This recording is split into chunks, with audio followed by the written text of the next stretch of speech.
Então hoje vamos falar sobre o Cristo Consolador. Só um minuto para eu poder... Então este trabalho é um resumo do capítulo 6 do Evangelho segundo o Espiritismo. Eu julgo que já toda a gente ouviu falar nesta obra, é uma das obras básicas da nossa doutrina espírita. É também um capítulo, é talvez o capítulo mais pequeno do Evangelho, mas talvez seja o mais profundo. E se analisarmos aquilo que estamos a viver na nossa atualidade, vamos chegar à conclusão que tem tudo a ver, o que vamos ouvir tem tudo a ver com o que estamos a viver agora. Então, nesta pequena mensagem, Jesus deixa-nos não só uma palavra de consolação e de fé no futuro, mas, sobretudo, a certeza do encontro com a verdade e de um crescimento espiritual. Eu diria que é uma mensagem de pura amizade, porque os amigos consolam e é o que está aqui, é o que nós vamos falar hoje. É uma mensagem de amizade, de pura esperança e, sobretudo, de evolução para um mundo de verdade edificado nas principais leis universais. Então, em grego, consolar quer dizer paracleto, que é uma palavra que que já é muitas vezes ouvida nas citações da Bíblia. E a definição de consolar é nada mais, nada menos que prestar solidariedade a outro através de atos que levem ao alívio ou à diminuição da dor e da aflição. Então passo a citar a passagem que Jesus deixou e que está transcrita neste capítulo. Vinde a mim, todos vós que estáis aflitos e sobrecarregados, que eu vos aliviarei. Tomei sobre vós o meu jugo e aprendei comigo, que sou brando e humilde de coração, e achareis repouso para vossas almas, pois é suave o meu jugo e leve o meu fardo. A primeira mensagem que nos é deixada é que devemos nos preocupar em que o nosso jugo seja leve. E o que é jugo? Não sei se sabem qual é a definição, mas é uma canga, é muito usada, é um termo usado na agricultura, que era uma trave que colocavam nos animais para os obrigar a levar à orientação pretendida, ou seja, é algo que obriga ao domínio. Também perante os romanos, Jesus desfilou com uma espécie de canga em forma de cruz, como se tratasse de um inimigo já vencido. Em termos figurativos, esta canga representa o domínio, a força repressiva e a sujeição, tal como Jesus vivenciou a caminho da crucificação.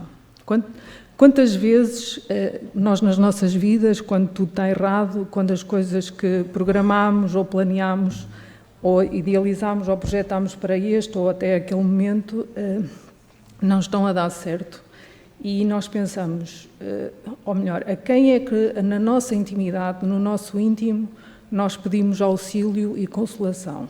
Com certeza que todos nós já passamos por estes momentos. E num momento de verdadeira aflição, até mesmo os mais descrentes,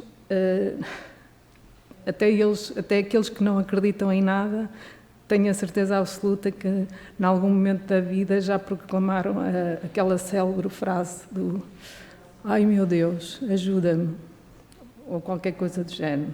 Procuramos sempre auxílio nessa força maior que já habita dentro de nós. Deus a todos acolhe. Vinde a mim, todos vós que estáis fatigados, que eu vos aliviarei. Este é o convite que nos faz ir ao seu encontro, principalmente nestes momentos mais difíceis e sem receio. A mensagem que ele nos deixa é: peçam sem receio, venham até mim sem receio e não se acanhem de pedir assistência, auxílio ou ajuda. Nós, os que já estamos aqui, sabemos que pelos relatos, testemunhos diversos, até pela literatura que vamos lendo e até alguns testemunhos vivos que vão passando por aqui, que quando oramos e pedimos ajuda, sempre, mas sempre obteremos o auxílio. Muitas das vezes não será aquilo que nós temos em mente, mas é aquilo que nós precisamos nesse momento. Há um célebre poema que se chama Pegadas na Areia, que não sei se já ouviram falar, mas conta a história de um homem que caminhava na praia ao lado de Deus. À medida que iam avançando nessa caminhada, iam deixando 2 pegadas no areal, uma ao lado da outra. Em determinada altura, esse mesmo homem decide começar a analisar as várias fases da vida pelas quais tinha passado. E ao olhar para trás, vê que em determinadas alturas, precisamente nos momentos em que ele mais precisava de ajuda, em que tudo estava errado, era dor, angústia e sofrimento, em vez de 2 pegadas no areal, apenas avistava uma. E então questiona a Deus: Pai, tu que sempre estiveste comigo e toda a vida caminhaste a meu lado, porque é que nestes momentos mais difíceis, em que eu mais precisava, me abandonaste e me deixaste sozinho? Foi então que Deus lhe disse: Sabes, meu filho, foi exatamente nesses momentos, nos mais difíceis, que eu não só estive mais próximo de ti, como também te peguei ao colo para aliviar a tamanha dor que vivenciavas. Por essa razão, quando olhas para trás, apenas vês uma pegada no areal. Portanto, é assim. Deus reage e manifesta-se de várias formas nas nossas vidas. Às vezes, em coisas simples, e estando atentos, se estivermos atentos, tenho a certeza que a mais observância simples nos toca, de tal forma a que somos capazes de superar qualquer prova. Estamos a falar de coisas comuns, como um sorriso, um abraço, uma palestra, uma flor, sei lá, o raio de sol, uma frase perdida que vamos na rua e ouvimos, uma música. Só temos que estar atentos e, sobretudo, gratos. Uma outra mensagem que nos é deixada é ter fé no futuro. Todos os sofrimentos, misérias, decepções, dores físicas, perdas de seres amados, encontram consolação na fé no futuro, na confiança e na justiça de Deus que o Cristo veio ensinar aos homens. Sobre aquele que, ao contrário, nada espera após a vida, ou que simplesmente duvida, as aflições caem em todo o seu peso e nenhuma esperança lhe mitiga o amargor. A fé está associada ao conhecimento. Num mundo cada vez mais esclarecido e com acesso fácil à informação, a fé procura o fortalecimento cada vez mais no conhecimento e até na própria ciência. Deus está sempre presente e apenas faz depender de uma condição a sua existência, a sua assistência e a felicidade que promete aos aflitos. Essa condição é viver na lei por ele ensinada. O seu jugo é a observância dessa lei. Vamos lá ver, mas então esse jugo é leve e a sua lei é suave, porquê? Apesar do sofrimento que ele teve, não é? Como é que ele ainda consegue dizer que tudo é fácil? Às vezes nós temos um pequeno problema e o mundo já está a acabar, e ele passou por situações tão delicadas e continua a dizer que tudo foi suave, tudo foi tranquilo. Através do seu exemplo, fazer com que o jugo seja leve apenas impõe como dever uma coisa muito simples, aliás, 2, o amor e a caridade. Todas as leis universais são importantes, mas a lei do amor e da caridade são talvez as mais relevantes. Mas, afinal, a que se refere quando fala no Consolador prometido? E então ele diz: se me amais, guardais os meus mandamentos e eu rogarei a meu Pai, e ele vos enviará outro Consolador, a fim de que fique eternamente convosco, o Espírito de verdade. O mundo ainda não o pode receber, porque o não vê e absolutamente não o conhece. Mas quanto a vós, conhecê-lo-eis, porque ficará convosco e estará entre vós. Porém, o Consolador, que é o Santo Espírito, que meu Pai enviará em meu nome, vos ensinará todas as coisas e vos fará recordar o que vos tenho dito. Então Jesus promete um outro Consolador num outro tempo, o Espírito de verdade, que o mundo ainda não conhece por não estar maduro para o compreender. Acho que aos poucos vamos conseguir, ou começamos a perceber.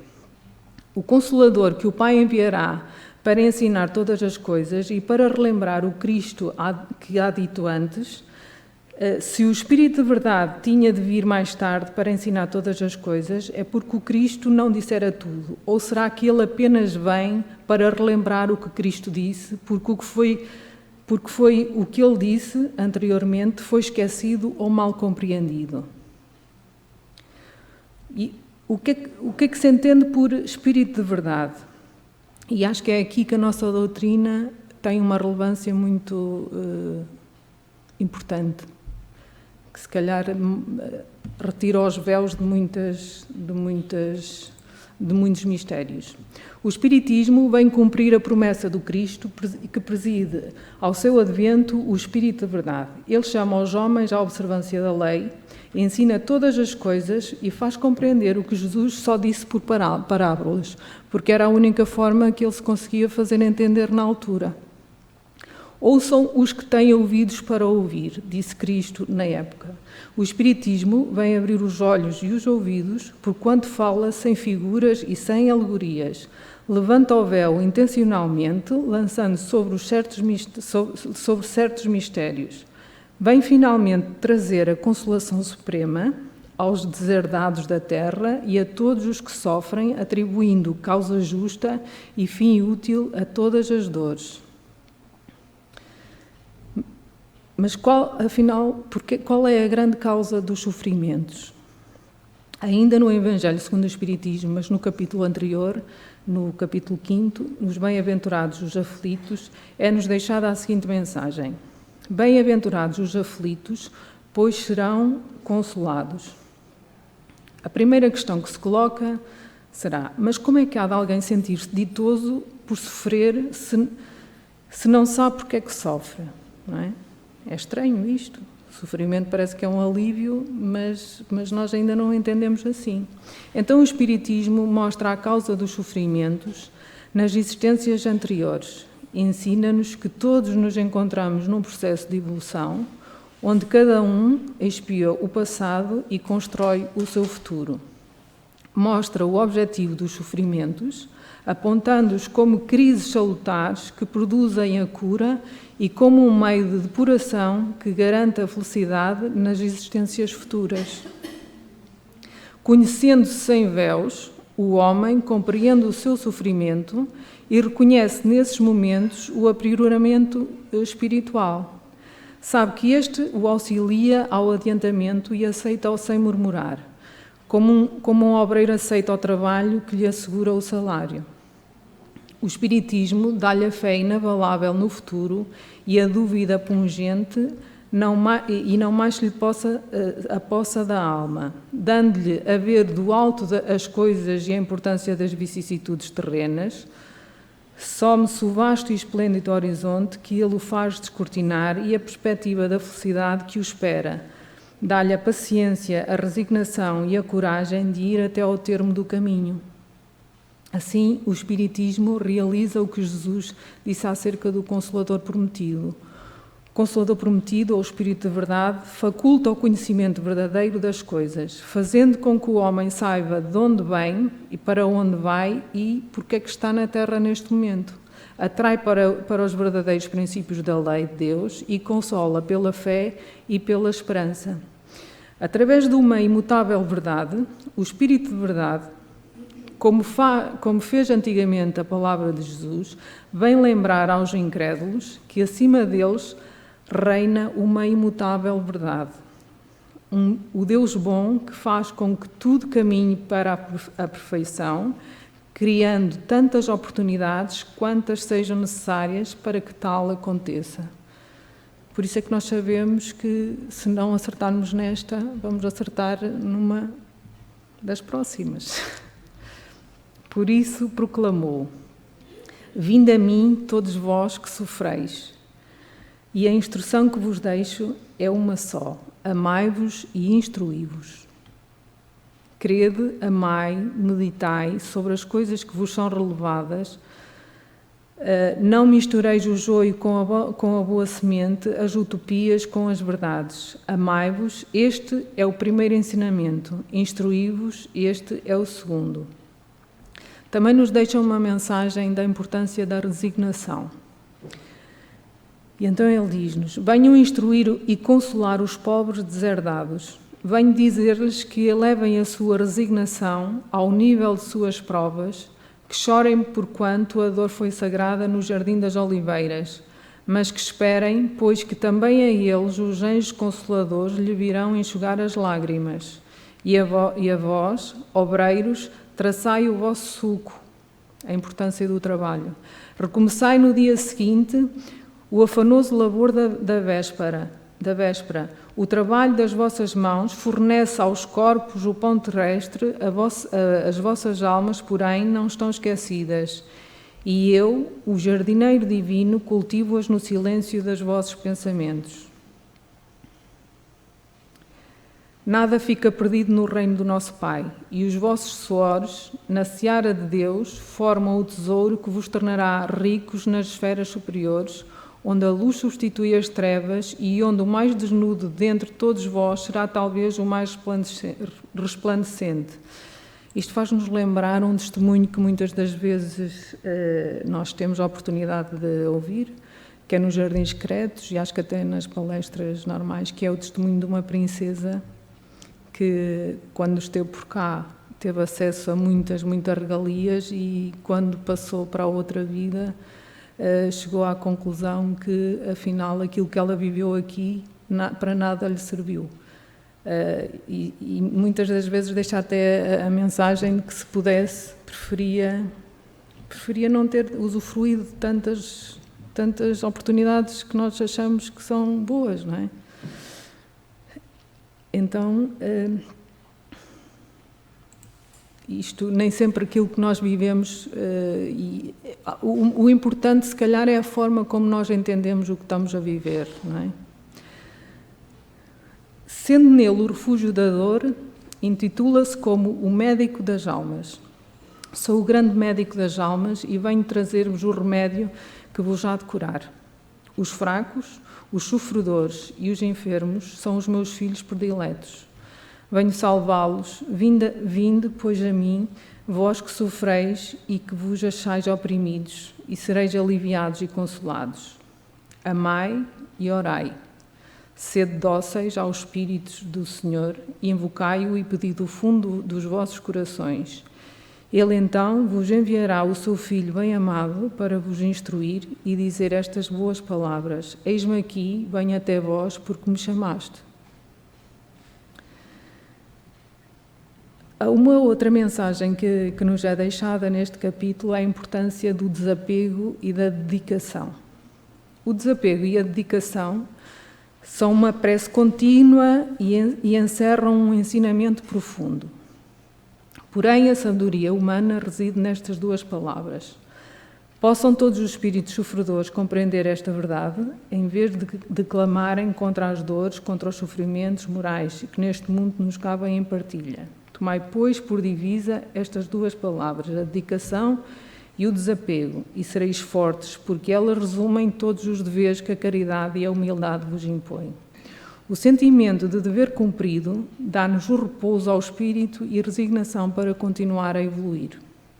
Transmite-nos, assim, a segurança e a tranquilidade. Até o coração bate mais devagar, a alma serena e o corpo fica imune aos desfalecimentos. Entendamos, por isso, que o corpo é tanto mais forte e apto quanto mais saudável é o espírito, embora nós pensamos que seja ao contrário. Então, de uma forma sintética, digamos assim, eu fiz um pequeno resumo daquilo que mais me tocou quando fiz este trabalho. E é aqui que eu acho que nós devemos manter uma esperança no futuro e uma certeza de uma verdade. Então é assim, na certeza de que nunca estamos sós, resta-nos a humildade e a sabedoria de entender o que realmente pretendemos fazer com a oportunidade que nos foi dada de estar aqui, hoje. Aqui, hoje, agora, nesta vida.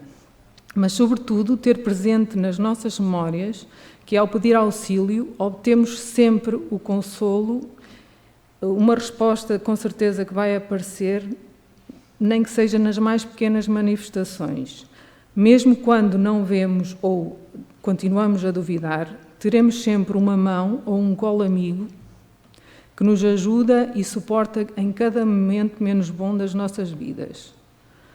O alívio a que Jesus se refere quando diz: "Aprendei comigo, que sou brando e humilde de coração, e achareis repouso para as vossas almas, porque o meu jugo é suave e o meu fardo é leve", quer ele dizer que este alívio, ou seja, esta cura, acontece quando estamos conscientes que a dor nada mais é que o aprimoramento da evolução espiritual, que não conseguimos obter através do amor. Portanto, há duas formas de evoluir, ou através da dor ou através do amor. A libertação do sofrimento, seja ele físico ou espiritual, é feito através de forma íntima, com base nos bons ensinamentos, ou seja, nas leis universais e nas leis de Deus.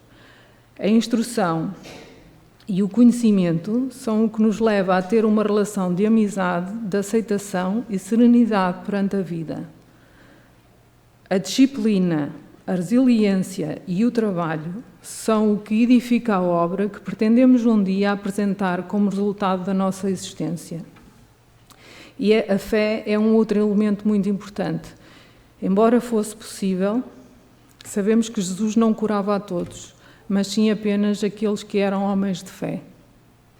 Fé no futuro, na confiança e na justiça de Deus, permite-nos continuar a caminhada, entendendo que amanhã estaremos num degrau acima do que nos encontramos hoje. E havendo fé em Deus, com certeza estaremos a vivenciar segundo as leis que Ele nos ensinou, sendo as mais importantes a lei do amor e da caridade. E pronto, era isto que eu vos trazia por hoje. Muito obrigada pela vossa atenção e por este pequeno momento.